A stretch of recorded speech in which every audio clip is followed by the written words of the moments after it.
नमस्कार। आपके अपने YouTube चैनल हिंदी भाषा और साहित्य में मैं विशाल कुमार पुनः आप सभी का स्वागत करता हूं। हम सूरदास जी के ग्रंथ सूरसागर के पदों की व्याख्या कर रहे थे और इस क्रम में हम अभी तक 210 पदों की व्याख्या कर चुके हैं। आज 211वें पद की व्याख्या से प्रारंभ करते हैं। मथुरा हर्षित आजू भई। कृष्ण और बलराम को लेकर अक्रूर मथुरा में आए हैं और कृष्ण के आने से मथुरा आज बड़ी हर्षित है, बड़ी प्रसन्न है। जो मथुरा नगरी है वह अति प्रसन्न हो गई है। ज्यों युवती पति आवत सुनिकै पुलकित अंगमयी।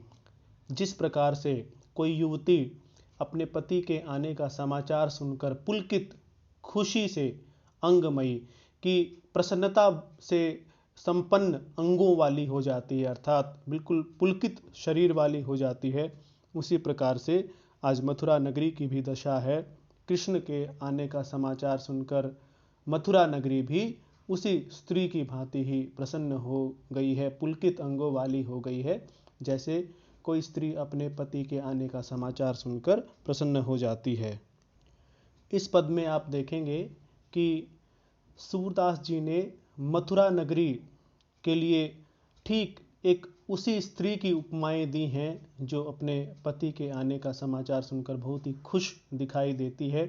तो मथुरा नगरी में वे कौन कौन से ऐसे कारण सूरदास जी को, कवि को दिखाई दे रहे हैं जिनसे वो मथुरा नगरी की प्रसन्नता की तुलना पति के आने का समाचार सुनकर खुश हुई युवती से कर रहे हैं। नवसत साजी सिंगार सुंदरी आतुर पंथ निहारती। नवसत, नव नो सत सात, तो 9 और 7 16। तो नवसत सिंगार साजी सुंदरी की जब किसी स्त्री को अपने पति के आने का समाचार मिलता है तो वह 16 सिंगार धारण करती है, अर्थात अपने आप को सजाती है 16 प्रकार से सिंगार करके। आतुर पंथ निहारती, आतुर यानी व्याकुल होकर, पंथ रास्ता, निहारती देखती है। तो जो स्त्री है वह 16 सिंगार करके अपने पति का रास्ता देखती है, उसके मार्ग की तरफ देखती रहती है।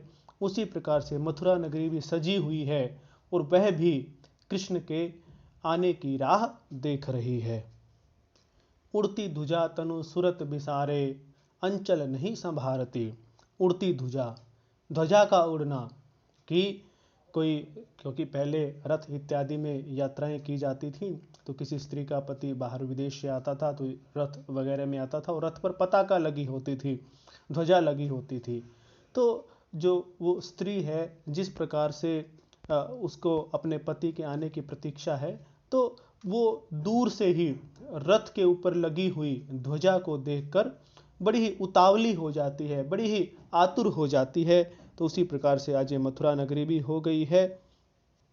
तनु सुरत बिसारे, तनु मतलब शरीर की, सुरत याद, बिसारे भूल जाना, कि वह जो स्त्री है वह जो पति के आने का मार्ग देख रही है वह इतनी प्रसन्न हो जाती है कि अपने शरीर की ही स्तुत बुध भूल जाती है, अंचर नहीं संभारती।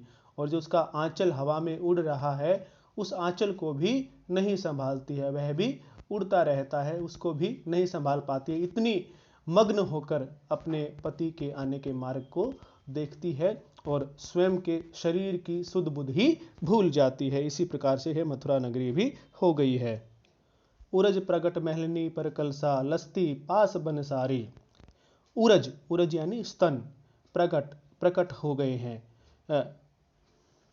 महलनी पर कलसा, महलों पर लगे हुए कलश। तो अब जो मथुरा नगरी है उसमें स्त्रियोचित क्या क्या दिखाई देता है उस सब का वर्णन यहाँ सूरदास जी करेंगे। तो कहते हैं कि जो मथुरा नगरी के जो महल हैं उन पर कलश लगे हुए हैं, कलश, सुंदर सुंदर कलश स्थापित हैं।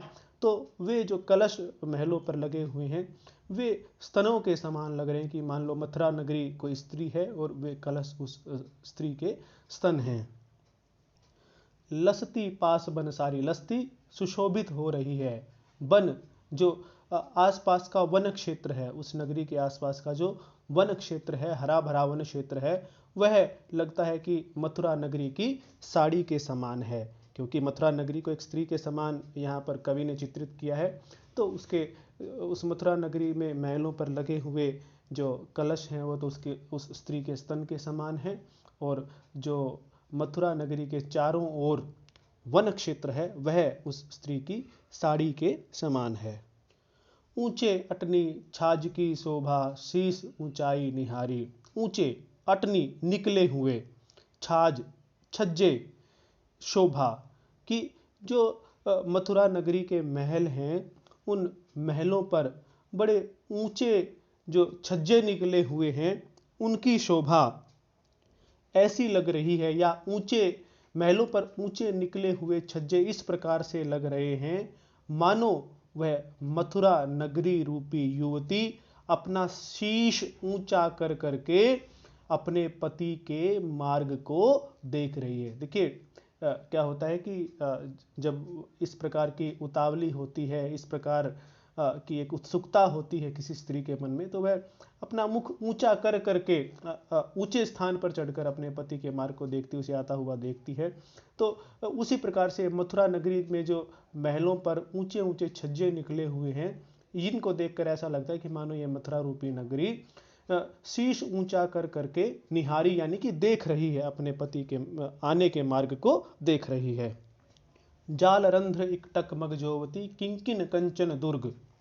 जालरंध्र, देखिए जो बालकनी जिसको हम कहते हैं, या जो घरों के आगे छज्जे बनाए हुए होते हैं, तो जालीदार झरोखे बनाए हुए होते हैं, उन्हें ही जालरंध्र कहा गया है। तो इकटक बिल्कुल लगातार एकटक नजर से, मग रास्ता, जोवती देख रही है। किंकिन, किंकिन कहते हैं करधनी को, जो कमर में बांधे जाने वाला आभूषण होता है, करधनी। तो कंचन दुर्ग, सोने के जो महल हैं। तो क्या है कि मथुरा नगरी के में जो सोने के महल हैं, उन सोने के महलों पर जाल रंध्र लगे हुए हैं, कुछ ऐसे जालियों वाले झरोखे लगे हुए हैं जिनमें हवा प्रवेश करती है, तो बड़ी एक मीठी आवाज उत्पन्न होती है। जिस प्रकार से कोई स्त्री अपनी कमर में करधनी बांधे हुए है, तो उस करधनी से जो आवाज उत्पन्न होती है, तो वैसी वैसी आवाज ही उन रंध्रों से, उन झरोखों से जब वायु गुजरती है तो भी उत्पन्न होती है। तो कवि यह कहना चाहते हैं कि सोने के महलों पर बने हुए झरोखों से जब वायु गुजरती है तो करधनी के बजने के समान ध्वनि उत्पन्न होती है, और उस ध्वनि को उत्पन्न करती हुई ही मथुरा नगरी रूपी स्त्री अपने पति के आने के मार्ग को एकटक जोवती यानी कि देख रही है। बेनी इलस्ती कहा छवि ऐसी, महलनी चित्रे उर्ग। बेनी यानी कि चोटी, लस्ती यानी कि सुशोभित हो रही है। कहा छवि ऐसी, उसकी छवि ऐसी है। महलनी, महलों में, चित्रे की चित्रित किए गए हों, बना दिए गए हों, उर्ग नाग। तो जो महलों में नागों के चित्र बनाए हुए हैं, मथुरा नगरी में जो महल हैं उनमें चित्रकारी की हुई है, और चित्रों में नागों के चित्र बनाए हुए हैं। तो वे नागों के चित्र किस प्रकार से लग रहे हैं, मानो मथुरा नगरी रूपी स्त्री की लंबी बेनी यानी लंबी चोटी हो। तो मथुरा नगरी के महलों में चित्रित किए गए सांपों के चित्र मथुरा नगरी रूपी स्त्री की बेनी यानी चोटी के समान हैं। बाजत नगर बाजे जहाँ तहाँ और बजत घड़ियाल। बाजत की बज रहे हैं, नगर, नगर में, बाजे यानी बाजे वाद्य यंत्र, नगर में जहाँ तहाँ बाजे बज रहे हैं, और घड़ियाल इत्यादि भी बज रहे हैं। सूर श्याम बनिता जो चंचल, पग नुपुर झंकार। सूरदास जी कहते हैं कि श्याम के आने पर, कृष्ण के आने पर, वह मथुरा नगरी बनिता जो चंचल, एक पतिव्रता स्त्री के समान चंचल हो उठी है, जिसके पति अभी आ रहे हैं। पग नुपुर झंकार, और उसके पैरों में नुपुर यानी पायल की झंकार उत्पन्न हो रही है। देखिए, जो नगर में बाजे यानी वाद्य यंत्र और घड़ियाल इत्यादि बज रहे हैं, वे इस प्रकार से लग रहे हैं कि मानो यह मथुरा नगरी रूपी स्त्री कृष्ण के आने पर चंचल हो उठी है और उसके पैरों में बंधी हुई पायल झंकार की आवाज कर रही हैं। अब हम 212वें पद की व्याख्या करते हैं। मथुरापुर में शोर परो। कवि कहते हैं कि कृष्ण के आने पर पूरी मथुरा में चर्चा हो रही है। शोर पड़ना मतलब मथुरा में चर्चा हो रही है कृष्ण के आने की हर जगह। गर्जत कंस बंस सब साजे, मुख को नीर हर्यो। और क्योंकि कंस ने कृष्ण को मारने के लिए ही मथुरा में बुलाया है, तो गर्जत कंस भयंकर गर्जना कर रहा है। वंश सब साजे, और अपने पूरे वंश को, अपने सगे संबंधियों को साथ लेकर वह पूरे जोर शोर से आक्रमण करने की तैयारी में है। पूरे जोर शोर से अपना जो मनोरथ है उसको पूरा करने की तैयारी में है। मुख को नीर हर्यो। लेकिन कंस को यह भी पता है कि अभी तक उसने जितने भी उपाय किए हैं, जितने भी दैत्यों को कृष्ण को मारने के लिए भेजा है, सब विफल होकर ही आए हैं। तो वह कृष्ण की शक्ति से भी परिचित है और उसी के कारण मुख को नीर हर्यो, उसके मुख का पानी भी समाप्त हो गया, अर्थात उसके चेहरे की चमक ही समाप्त हो गई है, वह डरा हुआ भी है। पीरो भयो फेफरी अधरनी, हृदय अति ही डरियो। पीरो भयो यानी कि वह डर के कारण पीला पड़ गया है, उसका मुख डर के कारण पीला पड़ गया है। फेफरी यानी पपड़ी, अधरनी होठों पर, और उसी डर के कारण उसके होठों पर पपड़ी आ गई है। हृदय अति ही डरियो, और वह अपने हृदय में बहुत डर रहा है। हालांकि उसने बड़ा ही सोच समझकर यह निर्णय लिया है, कृष्ण को मथुरा बुलाया है, लेकिन वह अपने हृदय में डरा हुआ है। नंद महर के सुत दो सुनिके, नारिनी हर्ष भयो। जब मथुरा की स्त्रियों ने यह सुना कि नंद भवन के ये दोनों सुत कृष्ण और बलराम आए हैं, तो वे बहुत ही आनंदित हुई, बहुत ही प्रसन्न हुई। को महलनी पर को छजनी पर, कुल लज्जा न करियो। और वे स्त्रियां कृष्ण और बलराम के दर्शन के लिए कोई तो महल की छत पर खड़ी है, कोई छज्जे में खड़ी है, और उन्होंने जो एक कुल की लाज होती है, कुल की लज्जा होती है, मर्यादा होती है, उसको त्याग दिया है कि घर की स्त्रियों को इस प्रकार से बाहर नहीं खड़े होना चाहिए। लेकिन कृष्ण और बलराम के दर्शन के लिए वे इतनी आतुर हैं कि वे कुल की लज्जा को त्याग कर कोई तो कृष्ण और बलराम के दर्शन के लिए छज्जे पर खड़ी है और कोई अपने महल की छत पर खड़ी है। को धाईपुर गलिन हुए काम धाम बिसरियो। और कोई कोई तो मथुरा की स्त्री पूरे नगर में दौड़ जाती है। इसका अर्थ यह होगा कि जो गलियां हैं उन गलियों में से जा रही है। उसने मथुरा नगरी में पूरा घूम गई है, अपने मथुरा नगर की गलियों से होते हुए मथुरा नगर में घूम रही है। काम धाम बिसरियो, और अपना सारा काम दाम भूलकर, अपने सारे कामों को भूलकर वे कृष्ण के दर्शन के लिए गलियों में आ गई हैं। इंदु बदन नव जलद सुभग तनु, दौखग नयन कर्यो। कि इंदु बदन, इंदु कहते हैं चंद्रमा को, बदन मुख, कि कृष्ण का जो मुख है वह चंद्रमा के समान सुंदर है। जलद, नव जलद सुभग तनु, नव जलद नए बादल के समान, सुभग सुंदर, तनु शरीर, कि जो नया बादल होता है, सजीला बादल होता है, उसके समान सजीला सुंदर शरीर कृष्ण का है और उनका मुख चंद्रमा के समान है। दो खग नयन कर्यो, और उन स्त्रियों ने, मथुरा की स्त्रियों ने अपने दोनों नयनों को खग यानी चकोर पक्षी के समान बना लिया है।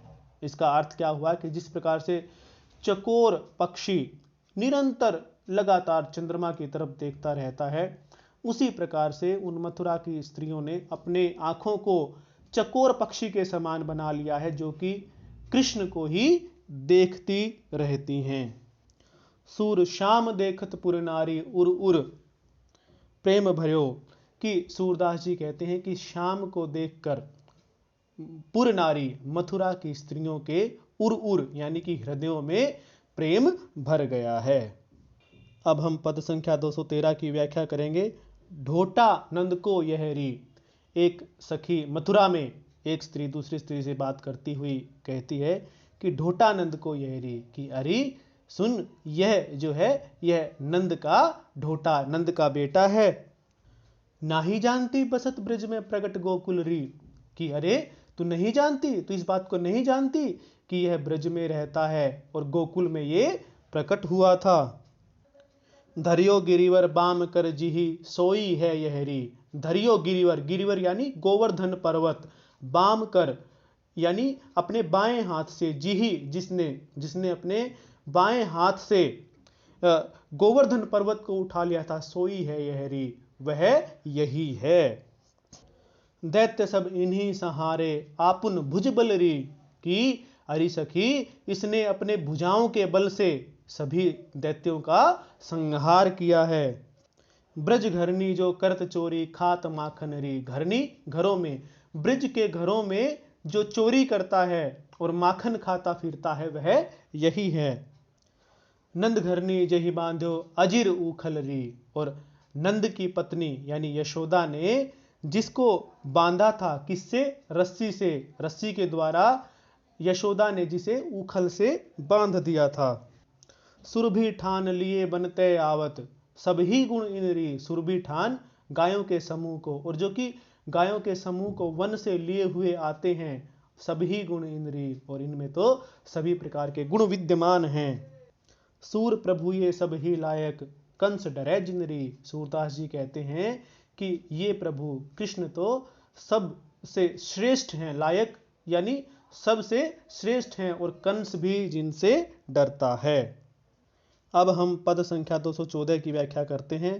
भय सखी नैन सनाथ हमारे। दो मथुरा की सखियां आपस में बात करती कि हे सखी, आज तो हमारे नैन सनाथ हो गए हैं, आज तो हमारे नैन तृप्त हो गए हैं, संतुष्ट हो गए हैं। मदन गोपाल देखत ही सजनी सब दुख शोक बिसारे, कि इन मदन गोपाल को देखने से हमारे सब दुख शोक जो है वो दूर हो गए हैं, अर्थात हम अपने दुखों को, अपने शोक को भूल गई हैं। पठिए हैं सुफलक सुत गोकुल लैन यहाँ पधारे, कि कंस ने सुफलक सुत यानी अक्रूर को इन्हें गोकुल लेने के लिए भेजा था, और वो अक्रूर जी अब इनको लेकर यहाँ आ गए हैं। मल्ल युद्ध प्रति कंस कुटिलमती छल करी यहाँ हकारे, कि मल्ल युद्ध प्रति, मल्ल युद्ध करने के लिए कंस कुटिलमती, उस कुटिल बुद्धि कंस ने छल करके यहाँ हकारे, यहाँ बुलाया है, अर्थात कृष्ण और बलराम को मल्ल युद्ध करने के लिए उस कुटिल बुद्धि कंस ने छल करके यहाँ बुलाया है। मुष्टिक अरु चाणूर शैलसम सुनियत हैं अति भारे। और हमने तो ये सुना है कि जो कंस के पहलवान हैं, जिनके नाम मुष्टिक और चाणूर हैं, वे तो पहाड़ के समान बहुत बड़े बड़े पहलवान हैं।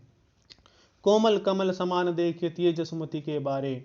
और ये जो जसुमती यशोदा के जो बालक हैं, इनको तो हम देख रही हैं तो ऐसा लगता है कि तो कोमल, बड़े ही कोमल, कमल के पत्तों के समान, कमल के फूल के समान ये तो कोमल दोनों बालक हैं। होवे जीत विधाता इनकी करहु सहाई सवारे। और हम तो विधाता से, भगवान से यही एक प्रार्थना करती हैं कि सहाय वे इन सब की सवारे यानी जल्दी ही सहायता करें। सूरदास चिरजीवहु दुष्ट दली दोनों नंद दुलारे। सूरदास जी कहते हैं कि चिरजीवहु चिरंजीवी हों, दुष्ट दली दुष्टों का दलन करने वाले, दोनों नंद दुलारे, कि दोनों नंद के दुलारे कृष्ण और बलराम दुष्टों का दलन करने वाले दोनों ही नंद के दुलारे चिरंजीवी हों। अब हम 215वें पद की व्याख्या करते हैं। नवल नंद नंदन रंग भूमि राजें, कि नंद के नंदन यानी श्री कृष्ण रंग भूमि युद्ध भूमि में विराजें, सुशोभित हो रहे हैं।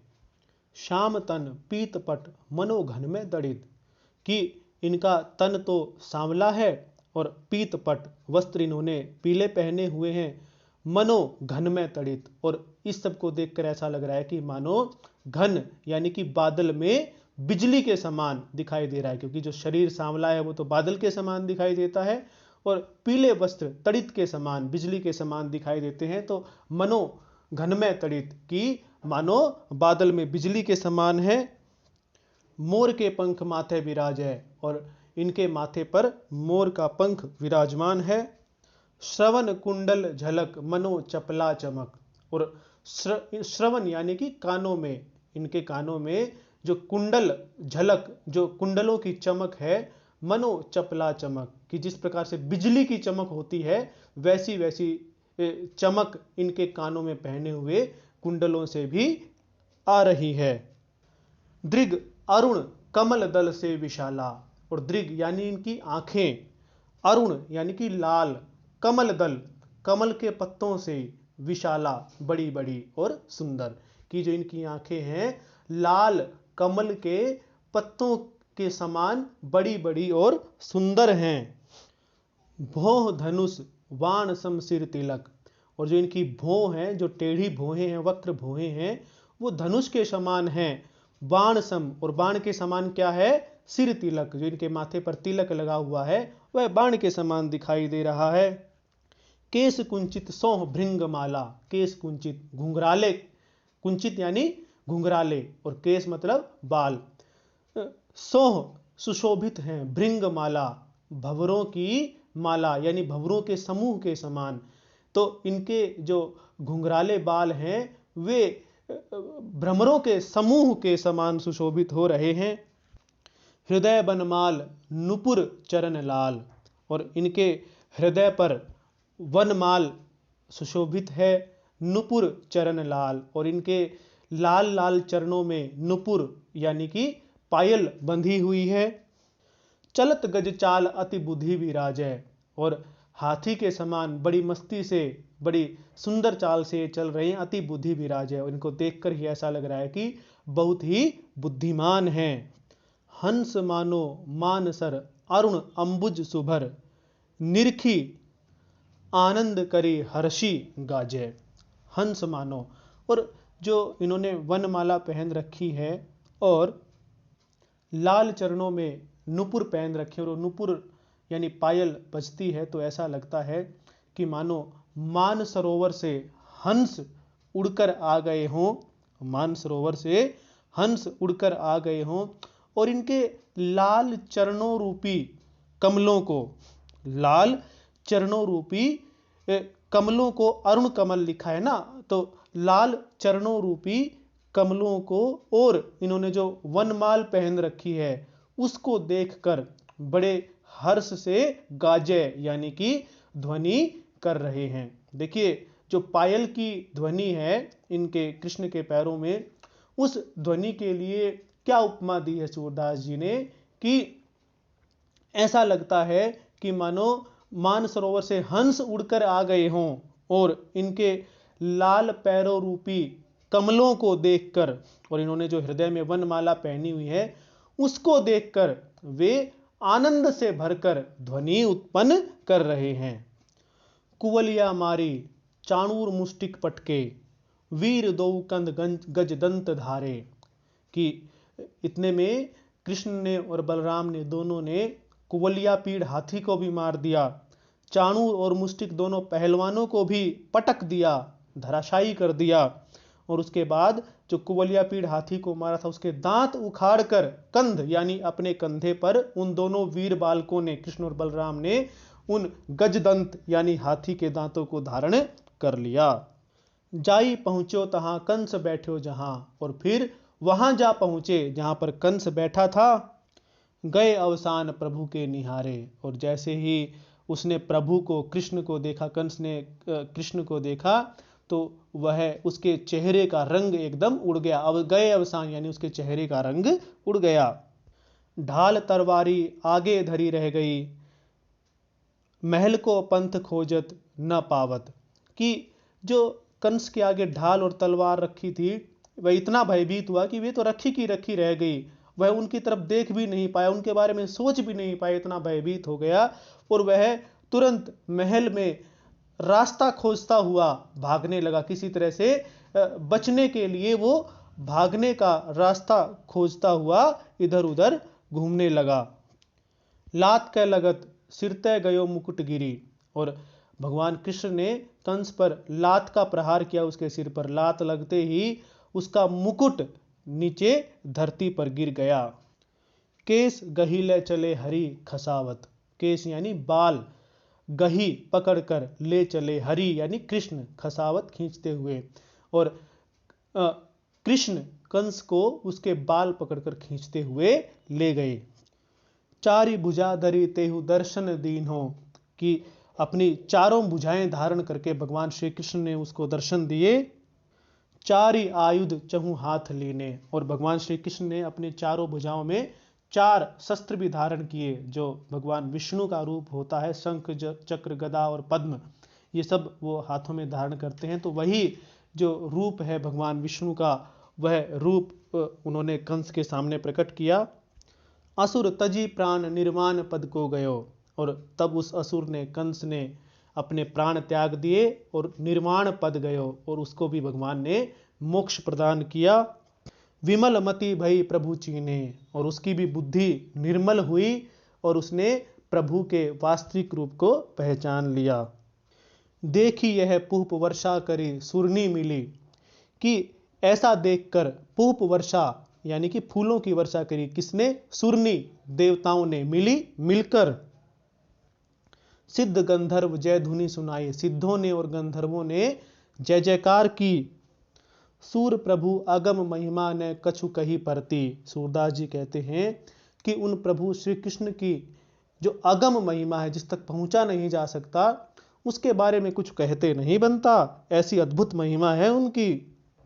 सुरनी की गति असुर तुरत ही पाई, उस असुर ने भी, जो देवताओं को मोक्ष की गति मिलती है, वैसी ही गति उस असुर को भी प्राप्त हुई। तो ऐसा देखकर सूरदास जी कहते हैं कि प्रभु की महिमा को कौन जान सकता, उनकी महिमा तो अद्भुत है। अब हम पद संख्या 216 की व्याख्या करते हैं। नंद विदा हुई घोष सिधारो। अब सारे ये कार्य समाप्त होने के बाद बाबा नंद को कृष्ण विदा दे रहे हैं और कहते हैं कि हे बाबा नंद, अब आप घोष यानी अब आप गांव वापिस लौट जाइए। बिछुड़न मिलन रचो विधि ऐसो, यह संकोच निवारो। तो कृष्ण बाबा नंद से कहते हैं कि हे बाबा, विधाता ने, भगवान ने बिछड़ना और मिलना, ये तो इसी प्रकार से रचे हुए हैं कि बिछड़ना भी पड़ता है और मिलना भी पड़ता है। तो आप मन में से इस बिछड़ने के संकोच को निवारो यानी कि त्याग दीजिए। कहियो जाई जसोदा आगे नैन नीर जनी डारो, और आप माता यशोदा के सामने जाकर कहना कि वो अपने नैनों से आंसू न बहाएं। सेवा करी जानी सुत अपनों कियो प्रतिपाल हमारो, और उन्होंने हमें अपना पुत्र जानकर हमारा इतना लालन पालन किया, हमारी इतनी सेवा की और हमें बड़े अच्छे तरीके से पालन पोषण हमारा किया। हम में तुम में अंतर कछु नाही, यह जिए जान विचारो। और वो कहते हैं कि हे बाबा नंद, हम में और आप में कोई अंतर नहीं है, हम एक ही हैं। आप हमेशा यह ज्ञान मन में धारण किए हुए रहना। सूरदास प्रभु यह विनती है, उर्जनी प्रीति विसारो। और सूरदास जी कहते हैं कि कृष्ण बड़े ही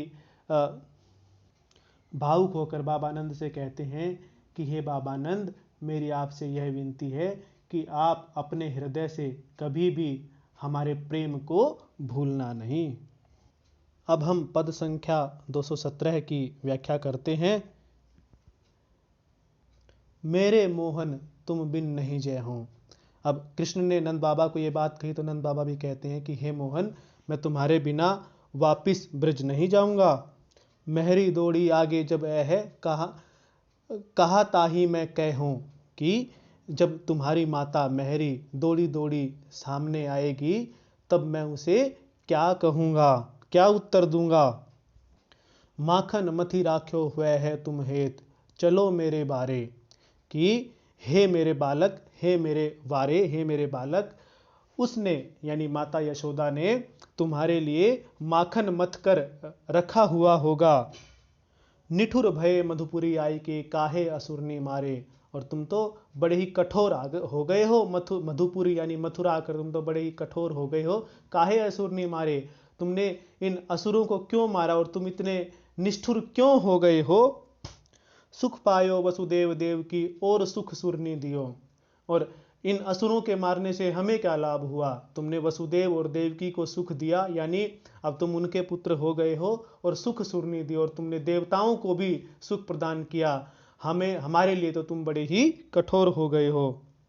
यह कहत नंद गोप सखा सब बिडरन चहत जियो। और तब बाबा नंद, गोप और गोप सखा सभी ये कहते हैं कि अब तो हमारा हृदय फटने को है, हमारी छाती फटने को है।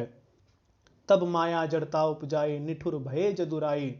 और तब श्री कृष्ण ने अपनी माया का प्रभाव दिखाया और बड़ी निष्ठुरता से नंद बाबा और सभी गोप सखाओं को मोहित कर दिया। जिस प्रकार से जब वे ब्रज से मथुरा आने के लिए चले थे तो गोपियों को भी उन्होंने इसी प्रकार ठगा था अपनी माया के प्रभाव से। तो अब भी उन्होंने नंद बाबा और सभी गोप सखाओं पर अपनी माया का प्रभाव डाल दिया।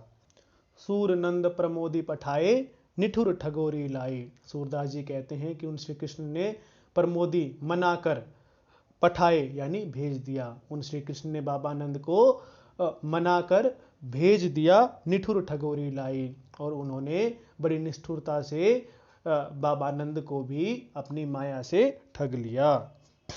अब हम पद संख्या 218 की व्याख्या करते हैं। उल्टी पग कैसे दीन्हो नंद। माता यशोदा बाबा नंद से कहती हैं कि हे नंद, तुमने उल्टे पांव रखे ही कैसे। मथुरा से ब्रज बिना कृष्ण के आने के लिए तुमने पैर बढ़ाए ही कैसे। छाड़े कहा उभय सुत मोहन धिक जीवन मतिमंद। कि तुमने दोनों ही पुत्रों को, कृष्ण और बलराम को, उभय यानी दोनों ही पुत्रों को कहाँ छोड़ दिया, कहाँ छोड़ाए। धिक जीवन मतिमंद, कि हे मंदमति वाले नंद, तुम्हारे जीवन को धिक्कार है। कै तुम धन जौवन मद माते, कै तुम छूटे बंध। कि मुझे तो ऐसा लगता है कि या तो तुम्हें धन का और यौवन का मद हो गया है, कि उसमें मदमस्त हो तुम, धन और यौवन के अहंकार में मदमस्त हो, या फिर तुम ऐसा लगता है कि बहुत दिनों से जेल में पड़े थे और जैसे ही तुम्हारे बंधन टूटे हैं तुम फटाफट भाग आए हो, तुम्हारे बंधन छूटने के बाद तुम बहुत शीघ्रता से भाग आए हो। सुफलक सुत बैरी भयो हमको ले गयो आनंद घन। कि जो वह सुफलक सुत अक्रूर है वह तो हमारा दुश्मन ही बन गया और हमारे आनंद के पर्यायी श्री कृष्ण को वह ले गया। राम कृष्ण बिन कैसे जीजय कठिन प्रीति के फंद। और राम यानी बलराम और कृष्ण के बिना मैं कैसे जीऊंगी, क्योंकि मैं तो उनके बड़े प्रेम के फंदे में बंधी हुई, मैं तो उनके प्रेम के बंधन में बंधी हुई हूँ। सूरदास में भई अभागिन तुम बिन गोकुल चंद्र। सूरदास जी कहते हैं कि माता यशोदा कहती हैं कि हे कान्हा, मैं तो तुम्हारे बिना दुर्भाग्यशाली हो गई हूँ, मैं तो तुम्हारे बिना अभागी हो गई हूँ। हे गोकुल चंद, हे मेरे कृष्ण, तुम्हारे बिना मैं तो अभागी बन गई हूँ। अब हम पद संख्या 219 की व्याख्या करते हैं। जसुदा कान कान के बूझै। कि माता यशोदा बार बार कन्हैया के बारे में नंद बाबा से पूछ रही हैं। फूटी न गई तुम्हारी चारों कैसे मार्ग सूझै। कि तुम कृष्ण और बलराम को लिए बिना इधर आ रहे थे, तुम्हारी बाहरी आंखें और आंतरिक आंखें, चारों ही आंखें फूट क्यों नहीं गई, तुम्हें मार्ग भी कैसे दिखाई दिया जो तुम कृष्ण और बलराम के बिना आ गए। एक तो जरी जात बिनु देखे एक तुम दीनो फूंक। एक तो मैं कृष्ण को बिना देखे ही जल गई थी, बिल्कुल भस्म हो गई थी, और अब ऊपर से तुमने भी मुझे बहुत कष्ट दिया है, तुमने भी मुझे फूंक दिया है। यह छतिया मेरे कान कुंवर बिनु फटी न भई द्वै टूक। और जो मैं तो ये कहती हूँ कि जो मेरी छाती है बिना कुंवर कन्हैया को देखे यह फट कर टूट कर दो टुकड़े क्यों नहीं हो जाती है। धिक तुम धिक चरण एहो पति अध बोलत उठि धाये। कि हे पतिदेव, तुम्हें भी धिक्कार है और तुम्हारे इन पैरों को भी धिक्कार है जो कृष्ण के थोड़ा सा कहते ही तुम उन्हें मथुरा ही छोड़कर वापिस ब्रज में चले आए। सूर श्याम बिछुरन की हम पे देन बधाई आए। सूरदास जी कहते कि माता यशोदा बाबा नंद को उलाहना देते हुए कहती हैं कि हे बाबा नंद, तुम तो श्याम से हमारे बिछड़ने की बधाई हमें देने के लिए लगता है आ गए हो। अब हम पद संख्या 220 की व्याख्या करते हैं। कहा रहियो मेरो मनमोहन, कि वह मेरा मनमोहन मेरा कन्हैया कहाँ रह गया है। वह मूर्ति जियते नहीं बिसरती, अंग अंग सब सोहन। मेरे मन से उस कन्हैया की मूरत, उस कन्हैया की छवि कभी भी भूलती नहीं है। उसके अंग अंग सब सोहन, उसके अंग प्रत्यंग इतने सुंदर थे कि उसकी छवि मेरे मन से कभी भी अदृश्य नहीं होती है। कान बिना गोवे सब व्याकुल, को ल्यावे भरी दोहन। कि कान्हा के बिना तो सारी गायें भी व्याकुल हैं। अब कौन है जो उनका दूध निकाल कर दोहनी भर भर कर ले आएगा।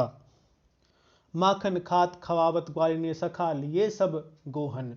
कि वह तो सभी ग्वालों को अपने साथ, अपने सभी सखाओं को लेकर सभी ग्वालों को माखन खाता भी, खिलाता भी था और स्वयं भी खाता था। वह माखन खाता और खिलाता था और साथ में अपने सभी गोप सखाओं को रखता था। गोहन का अर्थ है संग। जब वह लीला सुरती करती हूँ चित चाहत उठी जोहन। और जब मैं उस कृष्ण की लीलाओं को सुरती करती हूँ, याद करती हूँ, तो चित चाहत उठी जोहन, तो मेरा चित्त जो है, मेरा मन जो है, उन लीलाओं को फिर से जोहन यानी कि देखने की इच्छा करने लगता है। सूरदास प्रभु के बिछरे तय मरियत है अति छोहन। सूरदास जी कहते हैं कि माता यशोदा कहती है कि मैं तो उस कृष्ण के बिछड़ने से, उस कृष्ण के विरह में अति जोहन, अति उसके प्रति अति स्नेह के कारण मरी जा रही हूँ। तो धन्यवाद। आज हमने 220 तक पदों की व्याख्या की है। अगले पदों की व्याख्या अगले व्याख्यानों में करेंगे।